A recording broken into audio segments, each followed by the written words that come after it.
ሰላም ጤና ይስጥልኝ የተከበራችሁ አድማጭ ተመልካቾች፣ ለዛሬ ሰኔ 17 ቀን 2018 ዓ.ም የተዘጋጁ መረጃዎች እነሆ። በቅድሚያ ዋና ዋናዎቹ የትግራይ ክልል ባለስልጣናት ስራ ላይ ያዋሉትን ጨቋኝ ህግ እንዲሻር ሂዩማን ራይትስ ዎች ጥሪ አቀረበ። አሜሪካ የሱዳኑ ፈጥኖ ደራሽ ኃይሉ አርኤስኤፍን አስጠነቀቀች። አዲስ ስታንዳርድ የነጻ ጋዜጠኝነት እውቅና ሊሰጠው ነው ተባለ።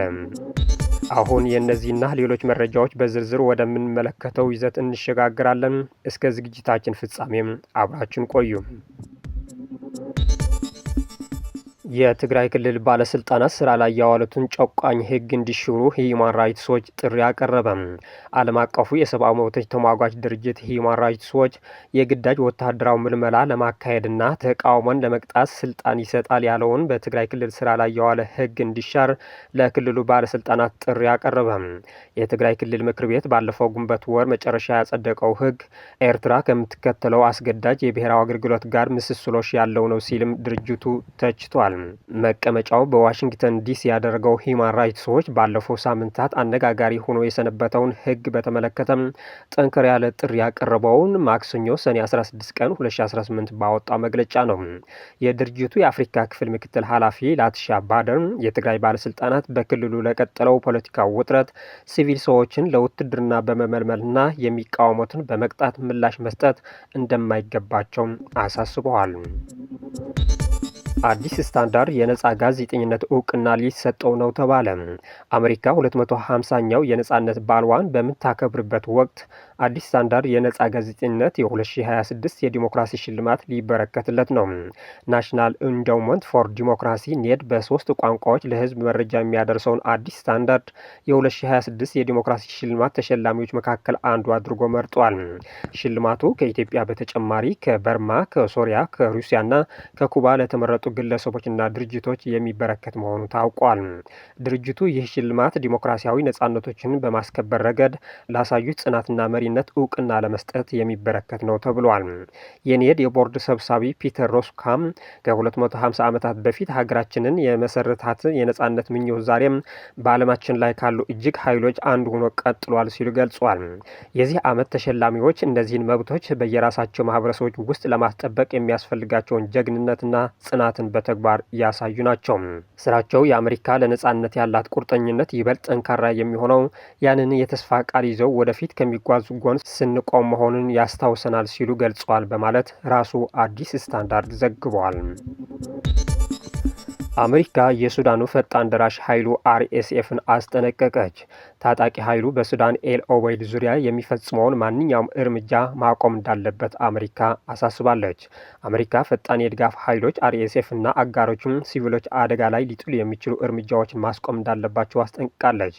ይህም የወታደራዊ ኃይሉ በሱዳን ስትራቴጂካዊ በሆነች ኤል ኦበይድ ከተማ ዙሪያ ወታደሮችን እያሰባሰበ መሆኑን የሚገልጹ ሪፖርቶች ከተሰሙ በኋላ በግጭቱ ውስጥ ከፍተኛ ውድመት እንደሚኖር ስጋት ፈጥሯል።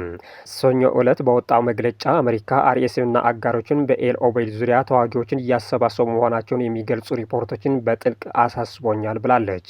ይህም በሲቪል መሰረተ ልማቶች ላይ የሚሰነዘሩ ጥቃቶችና በኮርዳፋን ክልል ውስጥ ተጨማሪ መባባስን ሊያስከትል እንደሚችል ተገልጿል። ከዚህ በፊትም የተባበሩት መንግስታት፣ የአፍሪካ ህብረትና የተለያዩ ዓለም አቀፍ ተቋማት ሁኔታውን እንዳሳሰባቸው መግለጻቸው ይታወሳል።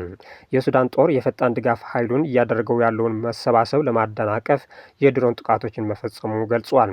የኤል ኦበይድ ከተማ በርካታ ተፈናቃዮች የሚገኙበት በመሆኑም የፈጣን ድጋፍ ኃይሉ ወደ ከተማይቱ መግባት ከፍተኛ የሰብአዊ ጥሰት ወንጀሎች እንዳይፈጸሙ ተሰግቷል። የደቡብ አፍሪካ መንግስት ተቃዋሚዎችን ለመቆጣጠር በርካታ የጸጥታ ኃይል ሊያሰማራ ነው ተባለ። በደቡብ አፍሪካ ሰነድ የሌላቸው የውጭ ሀገር ዜጎች ሀገሪቱን ለቀው እንዲወጡ የተሰጠውን የሰኔ 30 የመጨረሻ ቀነ ገደብ ተከትሎ ሊነሱ የሚችሉ ተቃዋሚዎችን ለመቆጣጠር መንግስት ከ600 ሚሊዮን ራንድ በላይ ወጪ የሚጠይቅ መጠነ ሰፊ የጸጥታ ጥበቃ ዘመቻ ይፋ ማድረጉ ተዘግቧል። የሀገሪቱ ፖሊስ ለማንኛውም አይነት ድንገተኛ ሁኔታ ዝግጁ መሆኑን ያስታወቀ ሲሆን የመከላከያ ሚኒስቴር በበኩሉ ግጭትና ሁከት ሁከት የሚቀሰቀስ ከሆነ እንደ አስፈላጊነቱ ጦሩ ሊሰማራ እንደሚችል ጠቁሟል። በአሁኑ ወቅት በርካታ የሀገር ውስጥ ቡድኖች ሰነድ የሌላቸው የውጭ ሀገር ዜጎች ከሰኔ 30 በፊት ደቡብ አፍሪካን ለቀው እንዲወጡ እያስጠነቀቁ ይገኛሉ። የተለያዩ የአፍሪካ ሀገራት ዜጎቻቸውን የማስወጣት ስራ እየሰሩ ናቸው። በሌላ በኩል ስደተኞች ጓዛችሁን ጠቅልላችሁ ውጡልን እያሉ የሚገኙት ቡድኖች ከዚህ ቀደም ዶክመንት የሌላቸው ብቻ ሳይሆን ህጋዊ ዶክመንት ያላቸውን ጭምር ኢላማ ያደረጉ ጥቃቶችን እንደሚፈጽሙ ከነዋሪዎች የተገኙ ሪፖርቶች ያመለክታሉ። ግብጽ በሱዳን ድንበር አቅራቢያ ባካሄደችው ዘመቻ 223 ተጠርጣሪዎችን በቁጥጥር ስር መዋሏን አስታወቀች። በሱዳን ድንበር አቅራቢያ በሚገኘው የግብጽ ደቡባዊ ወታደራዊ ቀጠና ውስጥ በተካሄደው የጸጥታ ማስከበር ዘመቻ በድንበር ተሻጋሪ ወንጀሎችና ህገወጥ የወርቅ ማዕድን ቁፋሮ ላይ የተሰማሩ 136 የውጭ ሀገር ዜጎችን ጨምሮ 223 ተጠርጣሪዎችን በቁጥጥር ስር መዋላቸውን የግብጽ መከላከያ ሰራዊት ሰኞ ዕለት አስታውቋል። የመከላከያ ሰራዊቱ ባወጣው መግለጫ ይህ መጠነ ሰፊ ዘመቻ ያነጣጠረው የጦር መሳሪያና የእጽ ዝውውር፣ ህገወጥ የወርቅ ፍለጋ ላይ በተሰማሩና ህጋዊ ሰነድ በሌላቸው ስደተኞች የተደራጁ ቡድኖች መሸሸጊያ ቦታዎች ላይ መሆኑን ገልጿል። እነዚህ ህገወጥ ተግባራት በግብጽ ብሔራዊ ደህንነት ላይ ቀጥተኛ ስጋት ከመደቀናቸው ባሻገር በሀገሪቱ የኢኮኖሚ መረጋጋት፣ በኢንቨስትመንት ምህዳርና በዘላቂ ልማት ጥረቶች ላይ አሉታዊ ተጽዕኖ እያሳደሩ መሆናቸውን መከላከያ ሰራዊቱ አጽንኦት ሰጥቶ ገልጿል።